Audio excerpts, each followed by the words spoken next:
नमस्कार, मैं पलक त्रिवेदी और आप देख रहे हैं टीवी 24 नेटवर्क। बिहार में इस साल के अंत तक विधानसभा चुनाव होना है, लेकिन उससे पहले बिहार में एसआईआर का मुद्दा गरमाता हुआ दिख रहा है। एक तरफ जहां आरजेडी, कांग्रेस समेत तमाम विपक्षी पार्टियां इसका विरोध कर रही हैं, वहीं मुख्यमंत्री नीतीश कुमार लोक लुभावन कदम उठाते हुए दिखाई दे रहे हैं। मुख्यमंत्री नीतीश कुमार ने सोमवार को सरकारी शिक्षकों की भर्ती में डोमिसाइल नीति की घोषणा कर बड़ा चुनावी दांव खेल दिया है। इससे पहले भी नीतीश ने कई ऐलान किए, लेकिन नीतीश के इस दांव का काट विपक्ष के लिए खोजना मुश्किल होगा। हालांकि मुख्यमंत्री ने अपने ऐलान में स्पष्ट नहीं किया है कि राज्य में जन्मे और पले बढ़े लोगों के लिए कितने प्रतिशत भर्तियां आरक्षित होंगी।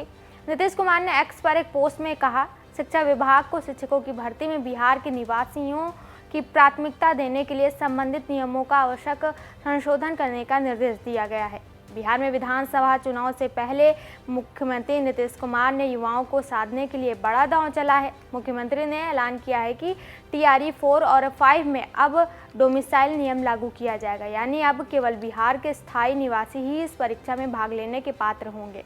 मुख्यमंत्री का कहना था कि राज्य के युवा काफी समय से इस मांग को लेकर आंदोलन कर रहे थे और अब सरकार ने उनकी भावनाओं का कद्र करते हुए सम्मान देते हुए ये निर्णय लिया है। बिहार में डोमिसाइल नीति की घोषणा पर आरजेडी नेता तेजस्वी यादव ने कहा कि जहां तक डोमिसाइल की बात है, हमने इस बात को पहले ही कहा था कि जब हमारी सरकार आएगी तो हम इसे लागू करेंगे। ये सरकार वही कर रही है जो तेजस्वी कह रहा है। आने वाले दिनों में आप देखेंगे कि माई बहन वाली योजना भी ये कॉपी करेंगे। उनके पास अपना कोई विजन या रोड मैप नहीं है।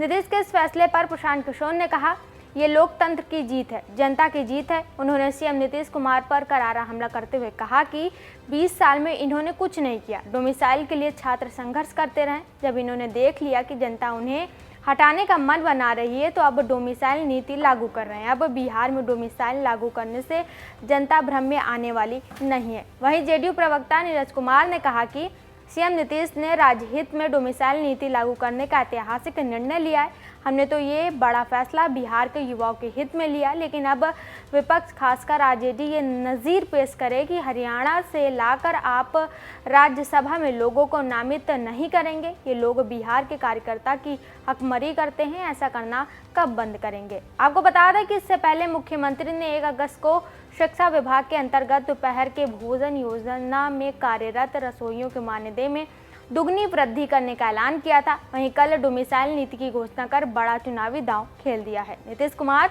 सरकार की इस बात को लेकर लगातार आलोचना हो रही थी कि उसने शिक्षकों की सामूहिक भर्ती के दौरान मूल निवासी नीति लागू नहीं की, जिसकी वजह से बिहार की नौकरियों पर बाहर के लोगों का कब्जा हो गया है। इसी आलोचना की काट के रूप में नीतीश ने कैबिनेट ने सरकारी नौकरियों में महिलाओं के लिए 35% आरक्षण को अब सिर्फ बिहारी महिलाओं के लिए सुरक्षित कर दिया है।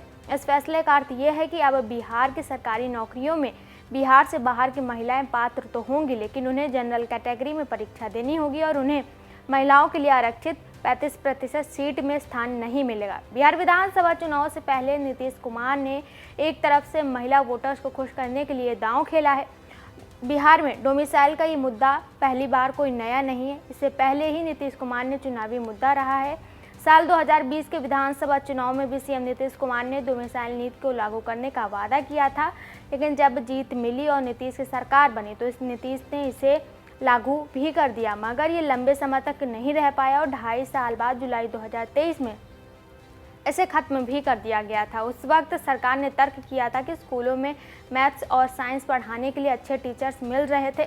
डोमिसाइल नीति हटाने के बाद प्रदेश में लंबे समय तक छात्रों ने आंदोलन भी किया और विरोध प्रदर्शन के साथ नारे भी लगाए गए थे, वोट दे बिहार और नौकरी ले बिहार। अब ये नहीं चलेगा। अब सीएम नीतीश का ये फैसला ऐसे समय आया जब राज्य में चुनावी माहौल गर्म है और विपक्ष लगातार सरकार पर रोजगार और शिक्षा के मोर्चे पर विफल रहने का आरोप लगा रहा है। आपको बता दें कि सीएम नीतीश का ये बड़ा चुनावी दांव बिहार के युवाओं को स्थानीय अवसर में प्राथमिकता देने की दिशा में एक ऐतिहासिक कदम माना जा रहा है, जिसका असर आने वाले विधानसभा चुनाव में भी साफ देखा जा सकता है। जेडीयू नीति एनडीए को मिल सकता है। फिलहाल के लिए इतना ही। ऐसे ताज़ा जानकारी और खबरों के लिए हमारे साथ जुड़े रहिए और देखते रहिए टीवी 24 नेटवर्क।